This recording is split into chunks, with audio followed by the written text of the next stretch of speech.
এবার জানাবো বিস্তারিত খবর। দিল্লিতে থাকা ইইউভুক্ত দেশগুলোর ভিসা সেন্টার সরিয়ে ঢাকায় অথবা প্রতিবেশী কোনো দেশে স্থানান্তরের অনুরোধ করেছেন প্রধান উপদেষ্টা ডক্টর মোহাম্মদ ইউনূস। ইউরোপীয় ইউনিয়নভুক্ত দেশের কূটনীতিকদের সঙ্গে বৈঠকে তিনি এ অনুরোধ করেন। বৈঠকে শ্রম অধিকার, বাণিজ্য সুবিধা, জলবায়ু পরিবর্তন সহ বিভিন্ন বিষয় নিয়ে আলোচনা হয়েছে। মোস্তফা মল্লিকের রিপোর্ট। ইউরোপীয় ইউনিয়নভুক্ত ইইউর বিভিন্ন দেশের কূটনীতিকদের সঙ্গে দুপুরে বৈঠক করেন প্রধান উপদেষ্টা। ১৯ সদস্যের প্রতিনিধি দলের নেতৃত্বে ছিলেন বাংলাদেশে নিযুক্ত ইউরোপীয় ইউনিয়নের head of delegation Michael Miller. প্রধান উপদেষ্টার সঙ্গে বৈঠকে অংশ নেন পররাষ্ট্র উপদেষ্টা তৌহিদ হোসেন।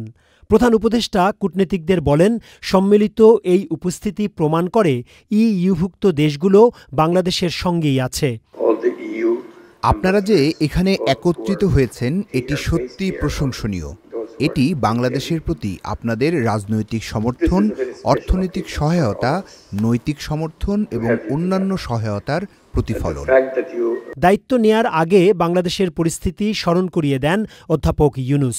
একই সঙ্গে অন্তর্বর্তী সরকারের প্রধান কাজ যে নির্বাচন, সেটিও তুলে ধরতে ভুলেননি সরকার প্রধান।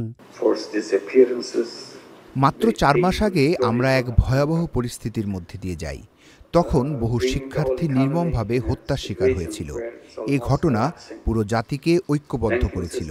শিক্ষার্থী ও সাধারণ জনগণের আন্দোলনের মাধ্যমে একটি অন্তর্বর্তী সরকার গঠিত হয়েছে, যারা নির্বাচনের আগ পর্যন্ত দেশ পরিচালনা করবে। নির্বাচনের প্রক্রিয়া চলছে। ইইউর প্রতিনিধিদের সঙ্গে বৈঠক ও ভারতীয় পররাষ্ট্র উপদেষ্টার সঙ্গে প্রধান উপদেষ্টার আলোচনা নিয়ে সন্ধ্যায় রাষ্ট্রীয় অতিথি ভবন যমুনা প্রাঙ্গণে সংবাদ সম্মেলনে কথা বলেন পরিবেশ, বন ও জলবায়ু পরিবর্তন উপদেষ্টা। আমাদের কিছু বাণিজ্য সুবিধা ইউরোপিয়ান মার্কেটে প্রাপ্তির ব্যাপারে আমরা আমাদের কথাগুলো বলেছি। আমরা রোহিঙ্গা সমস্যার সমাধানের বিষয়ে কথা বলেছি। তারা আমাদেরকে মানবাধিকারের বিষয়ে জানতে চেয়েছেন, নির্বাচন নিয়ে কথা বলেছেন।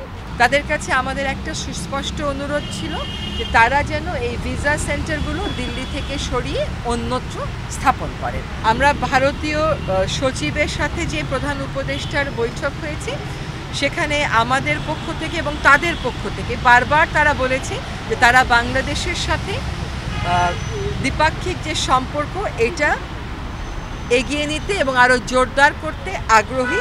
ইউরোপীয় ইউনিয়নের ১৯টি দেশের কূটনীতিকরা প্রধান উপদেষ্টাকে বলেছেন, বাংলাদেশের প্রতি সবসময়ই তাদের সমর্থন অব্যাহত থাকবে।